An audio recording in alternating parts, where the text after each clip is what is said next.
आज देव निश्चित काहीतरी बोध करणार आहे आपल्या सगळ्यांना। याच आपण वचनात जाऊया।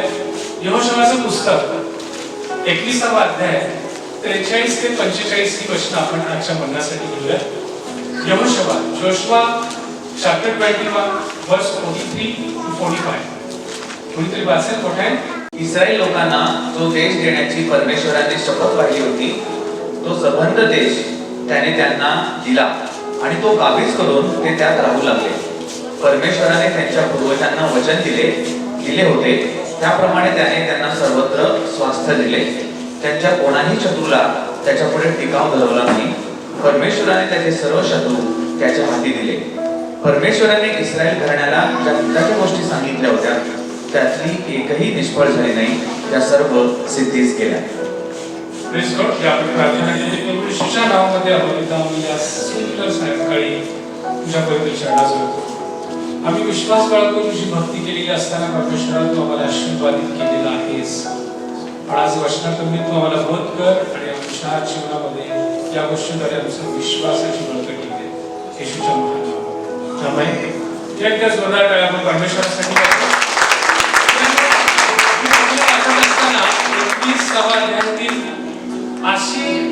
असं सिच्युएशन आहे। यहोशुआ म्हणल्यावर सगळ्यांना नाही का, जोशुआ जनरेशनचे लोक व्हायला सगळ्यांनाच आवडतं का? तर मोशेला देवाने एक अद्भुत महान असा संदेश आणि नेता म्हणून पुढारी म्हणून वापर केला। 40 वर्ष त्याने एकतरी 400 वर्षांचा गुलामगिरीतून बाहेर काढण्यासाठी जर कोणाला निवडलं तर ते मोशेला आहे। आणि मग तिथून तो बाहेर काढतो, तांबडा समुद्र काय उभारतो, इतकं महान अद्भुत कृत्य मोशे करवी देव करून घेतो। आणि मग त्यांचं त्याच ठिकाणी बाप्तिस्मा आपण झालेला पाहतो। आणि मग ते रानात येतात आणि 40 वर्ष काहीच दिवसांचा प्रवास असलेल्या ठिकाणी जायला 40 वर्ष लागतात। ते कशामुळे लागतात तुम्हाला सगळ्यांनाच माहिती आहे की त्यांची कृती, त्यांची रिबेलियसनेस, देवाविरुद्ध त्यांचा बंड आणि अवज्ञा या सगळ्या गोष्टींमुळे काही दिवसांच्याच प्रवासाला 40 वर्ष लागतात। कदाचित आपल्याही जीवनामध्ये काहीच टप्प्यापर्यंत येऊन असलेल्या आपल्या उत्तरांना आपल्याच काही स्वभावामुळे वेळ लागत तर नाही ना? हा प्रश्न आहे मला पण, तुम्हाला पण, मी याच्यावर नाही बोलत। पण या 40 वर्षाच्या प्रवासानंतर आता वचनदत्त भूमीत जायचं होतं आणि त्या वचनदत्त भूमीत प्रवेश करण्यात देव म्हणतो मोशेला की तू नाही प्रवेश करणार। तो डोंगरावरनं पाहतो, किती महान ना मोशे पण। तो डोंगरावरनं पाहतो, देवाची आज्ञा झाली, बास झालं, मी जाणार नाही तर जाणार नाही। तो पाहतो डोळ्याने ते वचनदत्त भूमी, किती शेकडो वर्षापासून आपले पूर्वज ज्याची वाट पाहत होते, अब्राहमाला दिलेले ते अभिवचन, इथं तुझी संतती येईल। आणि मग त्याच वेळी उत्पत्तीच्या पुस्तकात 15व्या अध्यायामध्ये आपण बघतो की परमेश्वर म्हणतो की 400 वर्ष हे गुलामगिरी करेल। ते सगळं संपलं आणि मग एक नेता येतो पुढे, तो म्हणजे यहोशुआ। त्याच्या अधिकारामध्ये, लक्षात येते का? त्याच्या अधिकारामध्ये, त्याच्या नेतृत्वामध्ये ही वचनदत्त भूमीत प्रवेश करणारी पिढी आहे। लक्षात येते? वचनदत्त भूमीमध्ये मोशे बरोबर असलेले सगळेच प्रवेश केले का? किती जण प्रवेश केले? दोघच। कोण? यहोशुआ आणि कालेब ही दोनच व्यक्ती प्रवेश केले जे मोशेच्या काळात अधिवचन प्राप्त झालेली लोक होते। मग तेवढेच 2 लोक गेले का? नाही। त्या लाखो लोकांची जे पुढी पिढी आली, मुलं आली, ती मुलं मोठी झाली, तरुण झाली, त्यांना मुलं झाली, ही पिढी गेली। म्हणजे तर लाखो लोक गेलेच, माहिती आहे का?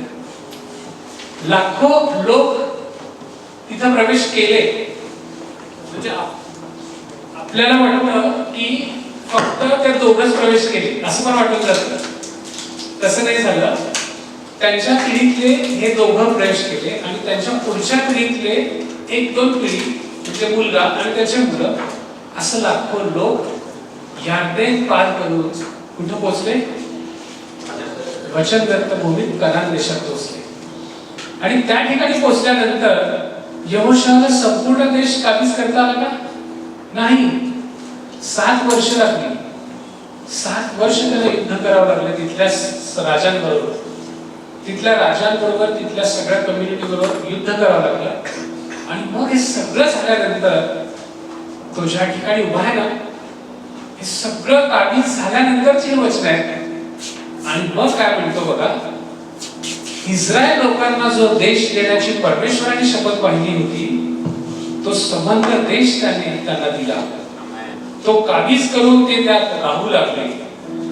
परमेश्वराने त्यांच्या पूर्वजांना वचन दिले होते बघा, आता काबीज करून ते राहू लागले. पूर्ण झालं अभिवचन आणि तो उभा आहे आणि आता तो बोलत आहे. परमेश्वराने त्याच्या पूर्वजांना वचन दिले होते त्याप्रमाणे त्यांना सर्वत्र स्वास्थ्य दिले.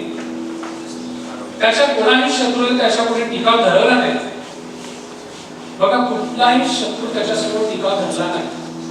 हे संख्येने खूप जास्त होते म्हणून का त्याची बात नाही, केवळ परमेश्वर त्याच्या सोबत होता म्हणून कोणी टिकाव धरला. परमेश्वराने त्याचे सर्व शत्रू त्याच्या हाती दिले. परमेश्वराने इस्रायल घराण्याला ज्या हिताच्या गोष्टी सांगितल्या होत्या त्यातली एकही निष्फळ झाली नाही. त्या सर्व सिद्धीच केला. It all came pass. सगळं म्हणजे आता मी तुम्हाला सांगतो ही काय सिच्युएशन आहे.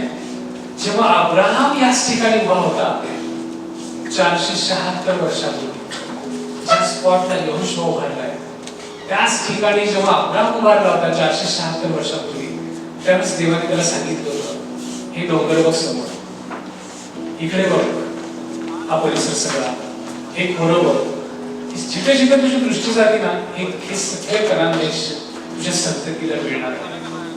अब्राहमाला दिलेलं अभिवचन 476 वर्षापूर्वी गुलामगिरी झाली, रानातला प्रवास झाला आणि 7 वर्षांपूर्वी ते सिच्युएशन की यार्देनेच्या अलीकडून पलीकडे पाहता येत होतं की तेच ते देश, की इथं मोठे बलाढ्य असे उंचीचे लोक राहतात, अगदी पराक्रमी लोक राहतात.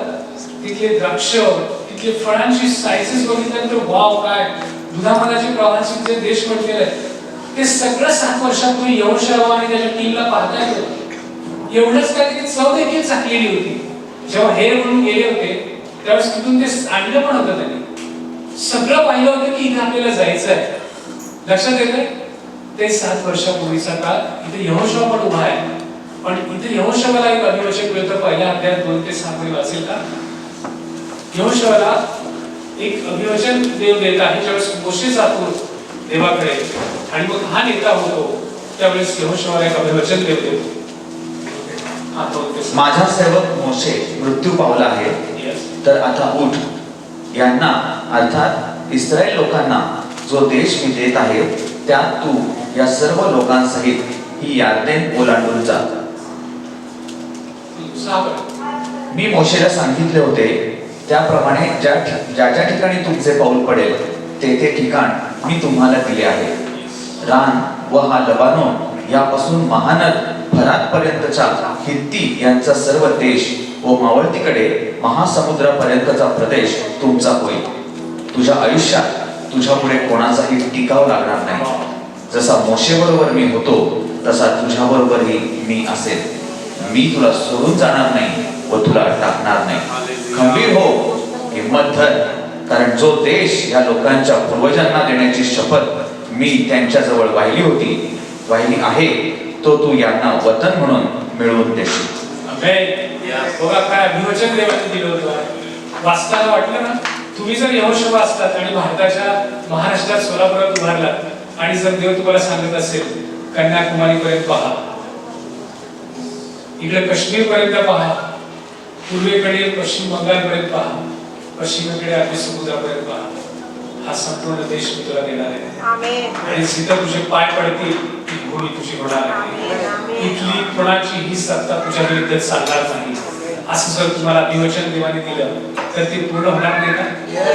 हा देव असा देव तुझ्याकडे जे बोलतो ना ते सिद्धीच देव. हा जो बोलतो ते सिद्धीच देव. 476 वर्षापूर्वी अब्राहमाशी बोललेला करार तो यहोशुआच्या जीवनामध्ये आणि त्याच्या लोकांच्या जीवनामध्ये पूर्ण होताना दिसतात. हे ते सिच्युएशन आहे जिथं देव बोलला आणि आज तोही तो उभा आहे. म्हणूनच तो म्हणू शकत आहे 43 ते 45 वचन, देवा तुझे जे बोलला तू ते सिद्धीस दिले. आम्ही इथं सगळे येणार तू म्हटलं होतं आज आम्ही आलेलो. हेच ते देश, हेच ते डोंगर. तू म्हटला होतास की इथं मी पाऊल ठेवेल आणि हे सगळं आमचं होणार. तेव्हा ते झालं. माझ्या पुढे कोणाचाच टिकाव लागणार नाही. तू सांगितलं होतं खरंच टिकाव लागणार. आम्ही असं काय स्किल्ड वॉरियर नव्हतो की एवढ्या सैन्याला हरवायला पाहिजे. एक राजा नव्हता.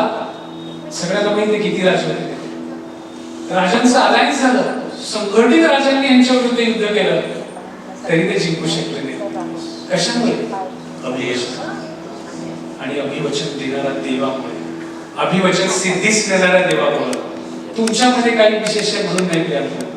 जर त्यांनी तुम्हाला निवडलं असेल आणि त्यांनी तुम्हाला अभिवचन या पवित्रशास्त्रातून दिले असतील तर तो सिद्धीस देणारा देव आहे. लक्षात येत आहे? इतका उत्तम तो देव आहे. इतका उत्तम तो देव. त्यांनी घोषणा केली या सगळ्या जगातल्या सगळ्या लोकांच्या तारणासाठी आता प्रतिदिनी कोकरा कापायची गरज नाही. रक्ताचं किती दिवस बलिदान द्यायचं? आता एकदाच होईल.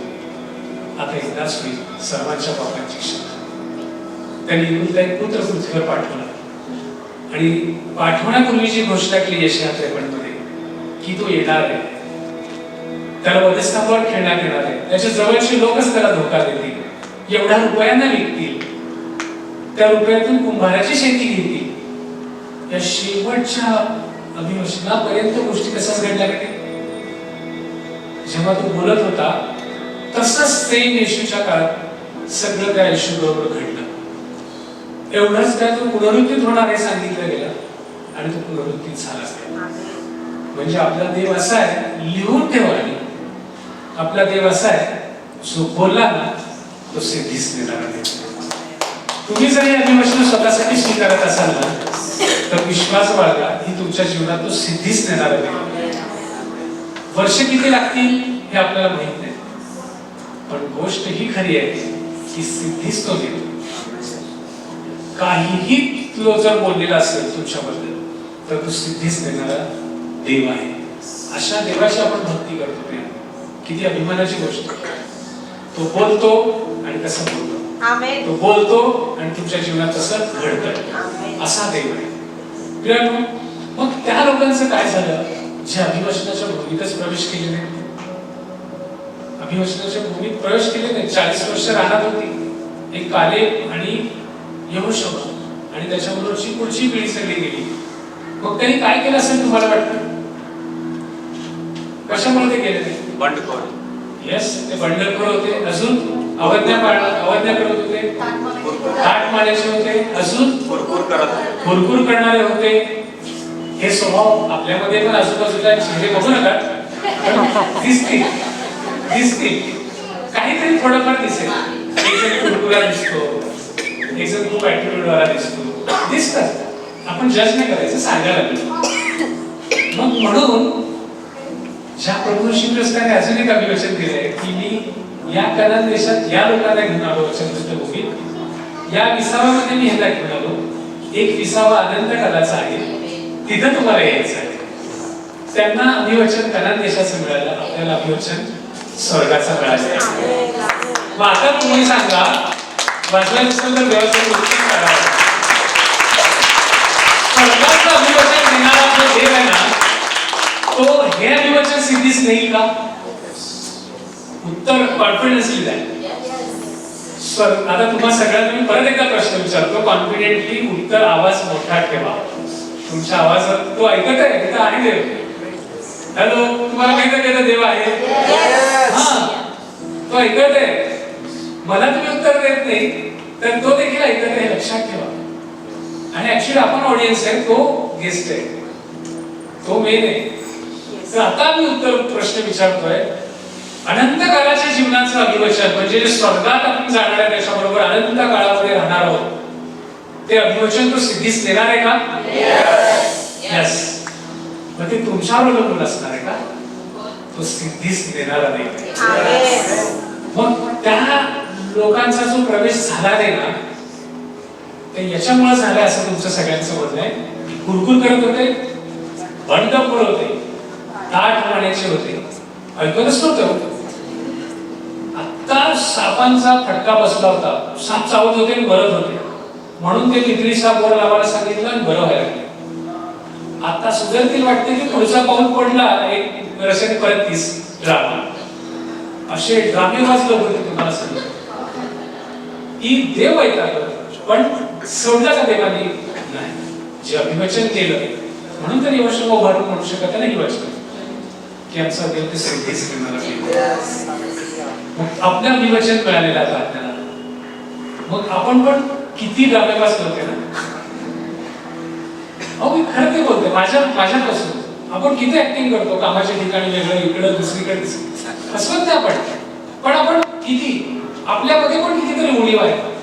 मग आपला प्रवेश मग यहोशू आणि कालेब सारखं फक्त ते 2 आणि पुढची पिढी जाणार की काय? मग आमचं काय? अशा लोकांचा प्रवेशच नाही. बघूया पहिली लोकांपत्र 3 अध्याय 19 वचन. प्रश्न पडला पाहिजे, मग आपल्याला नीट समजलं पाहिजे की आपला नक्की प्रवेश होणार आहे का अनंत कालावधीत. हिब्री लोकांपत्र 3 अध्याय 19 वचन. तुम्हा सगळ्यांना जे वाटत आहे ना की हे गोष्टी ते करत होते त्यांच्यामुळे झाल्या, किती होते ना, पाणी पडू लागले की ओरडायचे, कशाला एवढंच काय, मध्येच असा विषय आणला होता की चला इजिप्त मध्ये परत जाऊ. हे काय बाबा मोशी कुठे घेऊन आला रानामध्ये, आपण तिथं बटन चिकन तर खात होतो, तिथे काय रोज उठून मानला खायचा, हो की नाही? काय सर कधी असं जोकचा कार्यक्रम ठेवत नाही, कधी डान्स प्रोग्राम ठेवत नाही, काय करत नाही, सारखं वचन सांगता, बायबल स्टडी ठेवता, फेलोशिप मीट ठेवता, रोज मानला का कंटाळा राहणार आहे. इजिप्त मध्ये बरं होतं, जगात बरं होतं. रोज फ्रायडे संडे पिक्चरला जायचो, डान्स प्रोग्राम कुठे लागलं तिकडे जायचो, मस्त व्हायचं. हे काय हो रोज तुम्ही मानना, उठला की मानना, त्याला काय चव कसं काय मधाळ होत ते चव होती त्याला, पण हेच काय हो रोज शुरकून होती हो. काय सारखं स्पिरिच्युअल सांगत बसते, अशाच गोष्टी सांगत, बायबल मधल्याच गोष्टी सांगत बसते. असं मोशेवरती कुरकुर करत होते, तुम्ही नाही बरं का ते लोक कुरकुर करत होते.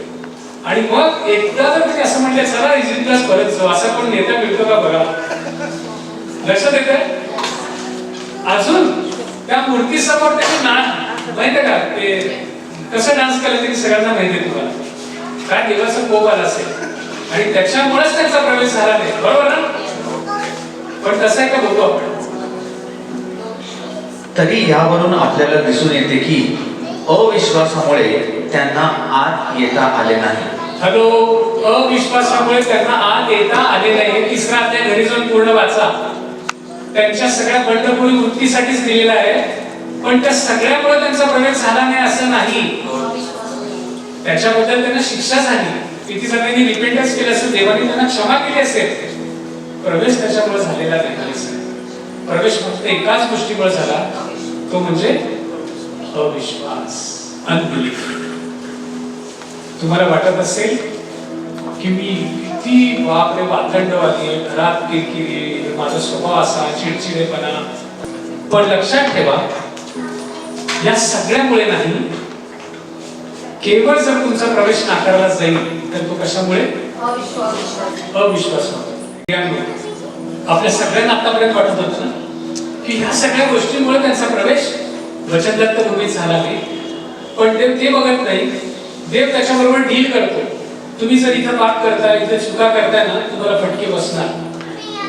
जे पेरणार आहे ते उगवणार आहे, त्याची कापणी तुम्हाला करावी लागणार आहे.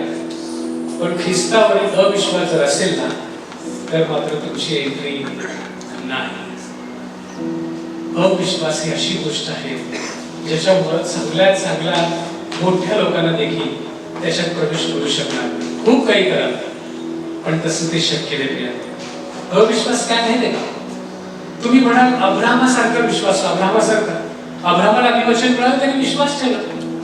ज्या वयात शक्यच नाही, मूल होण्यावर शक्यच नाही, अशा वेळेत अभिवचन त्यांनी विश्वासाने स्वीकारला आणि तो नीतिमान घडला गेला. आणि ते अभिवचन त्याच्या जीवनात 100 वर्ष सिद्धीच झाली आपण बघतो. असा देव आहे. पण तुमच्यापैकी काही जण म्हणतील अहो मी किती दिवस प्रेयर करत आहे सर, किती दिवस प्रेयर करत आहे. लग्नासाठी असेल, धनसंपत्तीसाठी असेल, नोकरीसाठी असेल, जागेसाठी असेल, भरभराटीसाठी असेल, किती दिवस प्रेयर करत आहे. माझा अब्राहमासारखा विश्वास नाही सर, मी एवढा मोठा नाही, सॉरी, मी तप धरू शकत नाही. हेच वचन असतं मी सगळं. आताच आपलं उत्तर असंच ठेवलेलं असतं. 9वी पर्यंतचा प्रवास झाला, आता शेवटचे क्षण होते, मग कंटाळलो, किती करायचं. मग कुणी उदाहरण दिलं अब्राहमाची वगैरे, तर तसा विश्वास पाहिजे. नाही हो, आम्ही त्यांच्याकडे ग्रेट नाही, तेवढा विश्वास आम्ही नाही ठेवू शकतो. किती तप धरायचं, किती मुली बघायच्या, किती मुलं बघायचं, नोकरीसाठी किती अर्ज करायचे, काय त्याला आहे की नाही. मी ज्या देवाची भक्ती करतो, तुम्ही म्हणता तो देव अभिवचन सिद्धीच नेणार तिकडे, किती दिवस अजून असे तुम्हाला प्रश्न पडले असतील, तर त्यावेळेस हीच गोष्ट आहे की तुमच्यामध्ये अविश्वास यायला लागला. तुम्हाला हत्तीची गोष्ट सगळ्यांना माहिती आहे, मी परत एकदा सांगतो, पण वेगळ्या पद्धतीने सांगतो.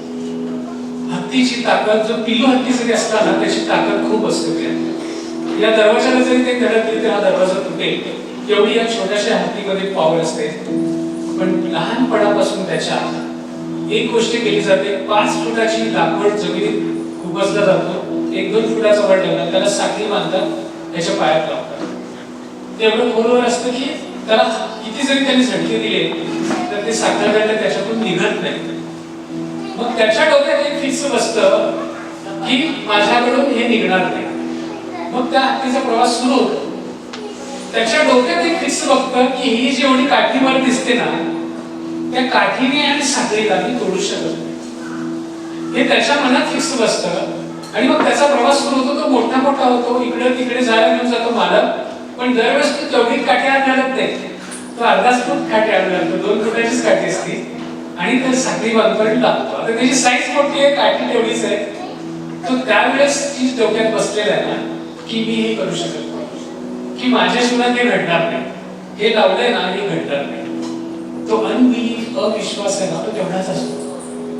तुमचा विश्वास हत्ती एवढा असतो, तुम्ही तसं समजू नका. इब्री 11 मध्ये तुम्ही विश्वासाच्या हॉलमध्ये आहात. तुमच्या समोर अब्राहम आहे, तुमच्या समोर यहोशुआ आहे, तुमच्या समोर कालेब आहे, तुमच्या समोर गिदोन आहे, शमशोन आहे. एवढे महान लोकांची यादी तुमच्या समोर आहे. तुम्ही सर्व या विश्वासणाऱ्यांबरोबर गिरलेले आहात. तुमचा विश्वास दांडगा आहे, तुम्ही तसं समजू नका. तुम्ही म्हणूनच इथे टिकून आहात. तुम्ही लोकांसाठी प्रार्थना करता, त्यांच्या जीवनात उत्तर मिळत आहे. तुमचा विश्वास दांडगा आहे. पण फक्त एवढ्याशा अविश्वासाच्या काठीत तुमचे सगळे प्रॉब्लेम्स, सगळे समस्या तो तिथे आणत आहे. आणि तुमची उत्तर अडकलेल्या एवढ्याशा काठीमध्ये, अविश्वासाच्या त्या एका बीजामुळे. लक्षात येते? आपण वाचूया इब्री लोकांचं पत्र 4 अध्याय 1-2 वचन. इब्रीच्या 1-2.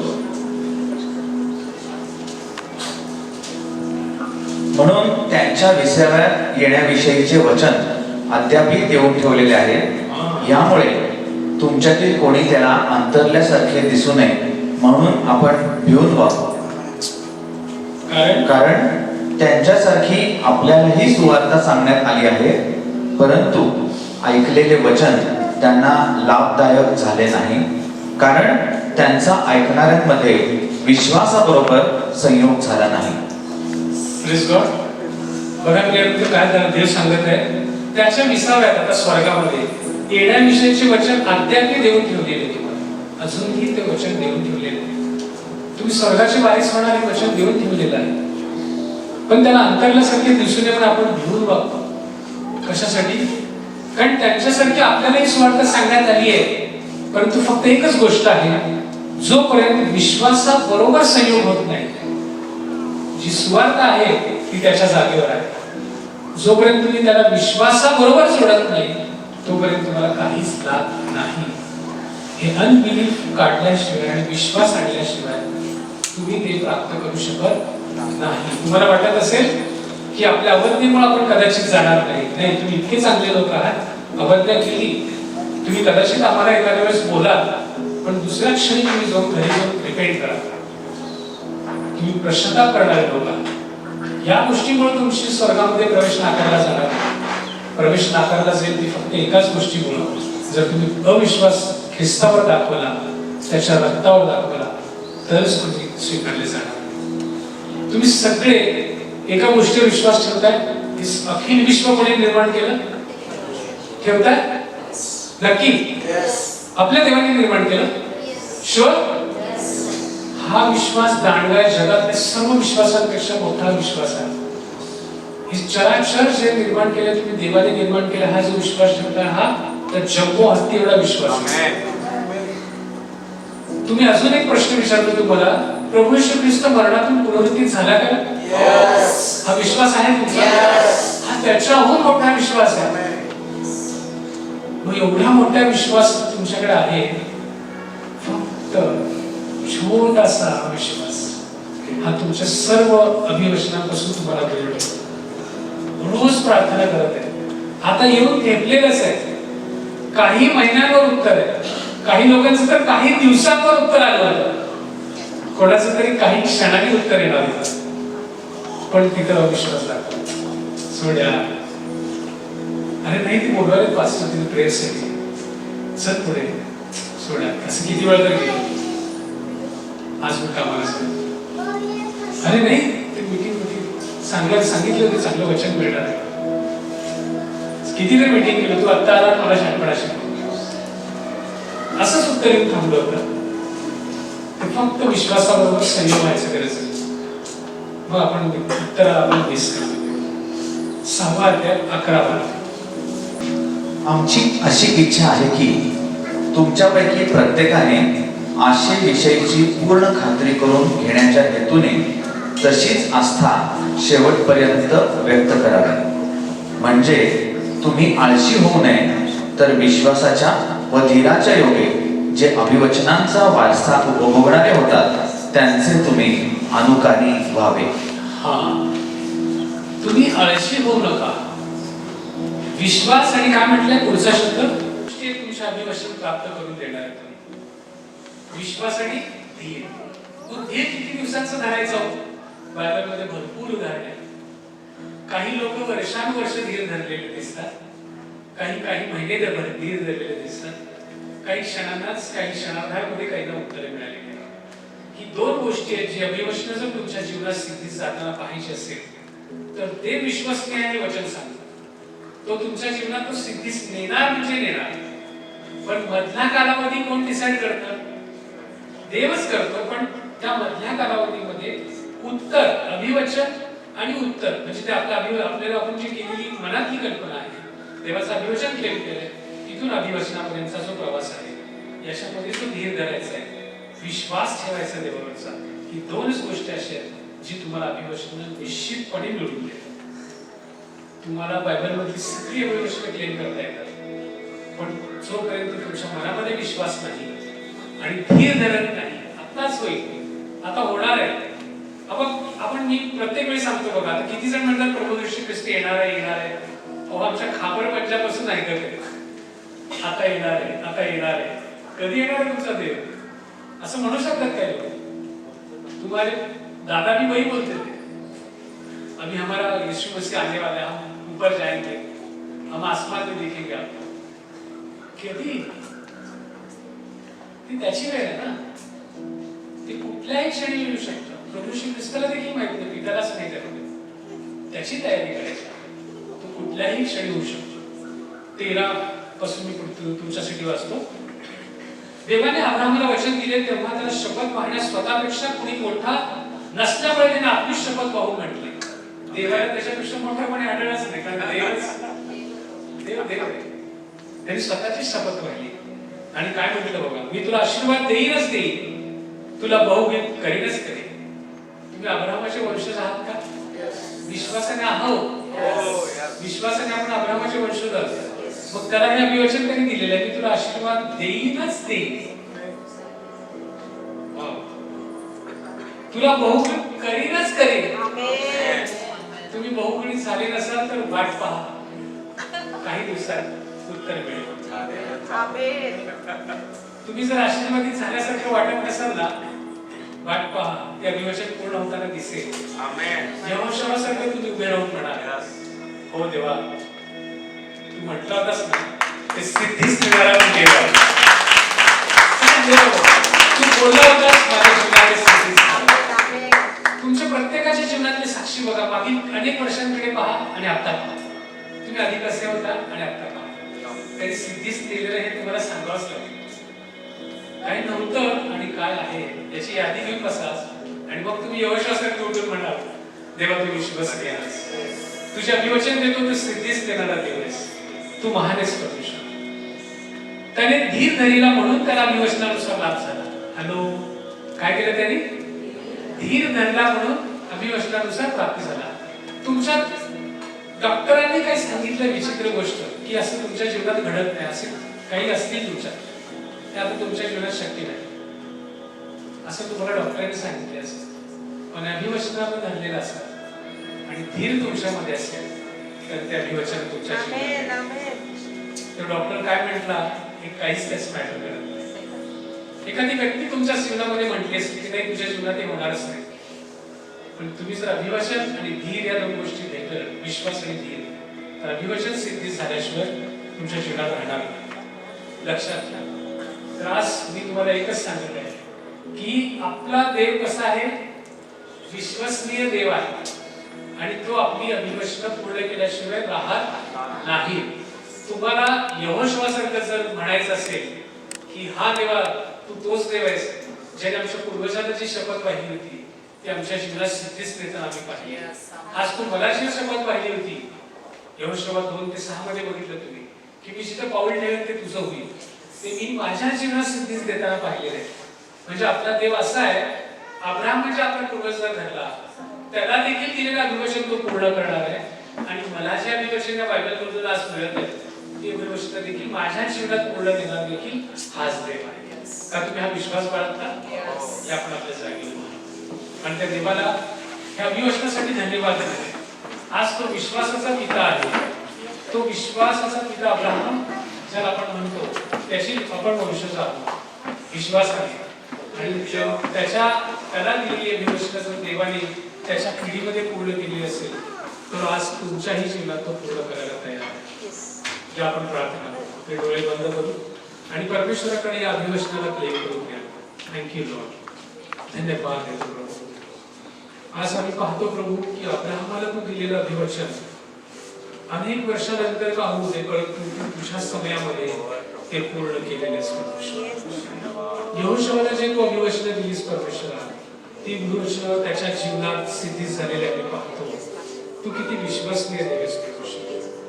जी भविष्यवाणी तू प्रभू येशू ख्रिस्तासाठी केली होती ती संपूर्ण भविष्यवाणी जशीच्या तशी त्याच्या जीवनात पूर्ण झालेली आम्ही पाहतो. आणि असं म्हणूनच म्हणतो तो देव काल आज आणि काल एकसारखा आहे. जर त्यांनी आज आम्हाला या पवित्र शास्त्रातून जी अभिवचनं आम्हाला दिलेली आहेत ते आज आम्ही येशूच्या नावाने स्वीकारतो. येशूच्या नावाने ती क्लेम करतो की सर्व महान आशीर्वाद आम्ही येशूच्या नावाने स्वीकारतो आमच्या जीवनासाठी आणि त्या गोष्टीसाठी म्हणतो होय आणि आमेन, होय आणि आमेन. आम्ही विश्वास बाळगतो परमेश्वर. कधीच आम्ही अविश्वास बाळगणार नाही. आम्ही विश्वास बाळगतो आणि धीर धरतो तुझ्या समयासाठी आणि योग्य समय तो आमचं उत्तर देशील.